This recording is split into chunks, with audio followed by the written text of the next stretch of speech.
Баршаңызға сәлем, менің құрметті көрермендерім, менің арнама қош келдіңіздер. Мен бүгін сіздермен қазақтың екінші ұлттық тағамындай болып кеткен, осындай қуырып дайындалатын вермишельдің рецебімен бөліспекшімін. Олай болса, видеоның соңына дейін қараңыздар. Ең бірінші, осылай қазанды майсыз, тап-таза қазанды отқа қойып, жақсылап қыздырып, оның ішіне вермишелімізді салып, осылай жиі араластыра тұра, жаңағыдай қызарғанша қуыратын боламыз. Біз бұл тағамды өте жиі жасаймыз. Енді етімізді турауға кірісеміз. Өзімізге қажетті барлық етті орташа ұсақтықта турап алатын боламыз. Және де қазандағы вермишелімізді ұмытып кетпей арасында араластырып тұруымыз қажет. Себебі араластырмасақ асты күйіп кетуі мүмкін. Енді пиязымызды да турап дайындап аламыз.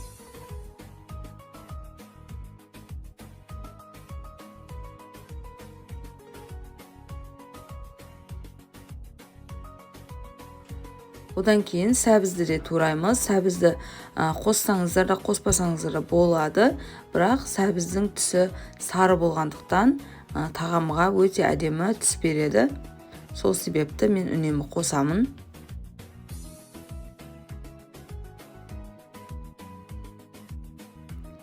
Одан кейін бір дана картопымызды жақсылап турап дайындап қойып қоямыз.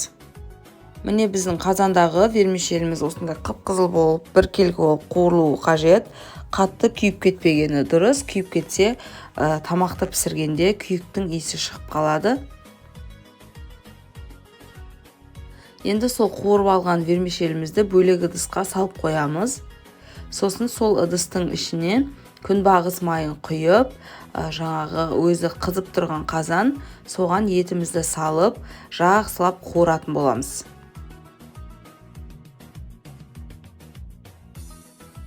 Егер етіңіз тұздалмаған болса, аздап осы жерде қуырып жатқан кезде тұздап алсаңыз болады.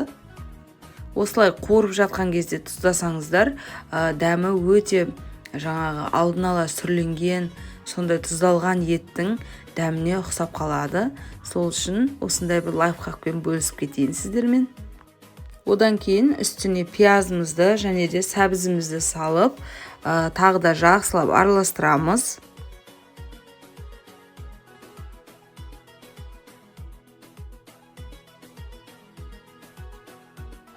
Үстіне паприка себемін. Мен ешқандай да томат салмаймын. Осы паприка бізде әдемі қып-қызыл түс береді және де өте керемет бір дәм беретін болады. Сол үшін егер сіздер үнемі томат қосып жүрген болсаңыз, паприкамен алмастырып көрсеңіз де болады. Енді қазанның қақпағын жауып, оттың астын жай қойып қуырамыз. 15-20 минуттай әдемі болып қуырылғаннан кейін қазанның қақпағын ашып, тағы да бір жақсылап араластырып, оның үстіне картопымызды салатын боламыз. Жақсылап араластырып болғаннан кейін үстіне қайнаған су құямыз. Міндетті түрде қайнаған су құйғандарыңыз дұрыс. Сол кезде еттеріңіз әдемі пісетін болады. Суымызды осылай 5-10 минут қайнатып алғаннан кейін үстіне біздің жаңағы алдын ала дайындап алған вермишелімізді салып, жақсылап бетін жаңағы суға бататындай етіп, осылай басып қоямыз дағыны. Үстіне қақпағын жауып, қазанның астын жай қойып, біраз өзінің буына бұқтырып пісіретін боламыз. Шамамен біздің вермишеліміз 20-25 минутта осылай әдемі болып піседі.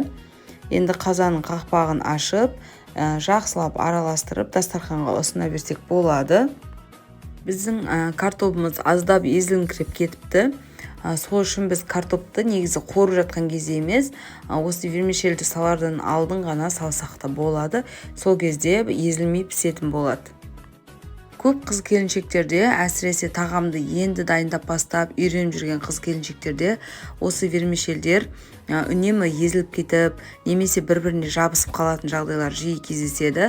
Сол үшін осылай үнемі қуырып дайындасаңыз, сізге барлығы риза болып үнемі сұрайтын болады осы тағамды. Сол үшін дәл осы рецептпен жасап, осы видеоға лайк басып, комментарий жазып, тіркелмеген болсаңыз каналға тіркеліп алуды ұмытпаңыз.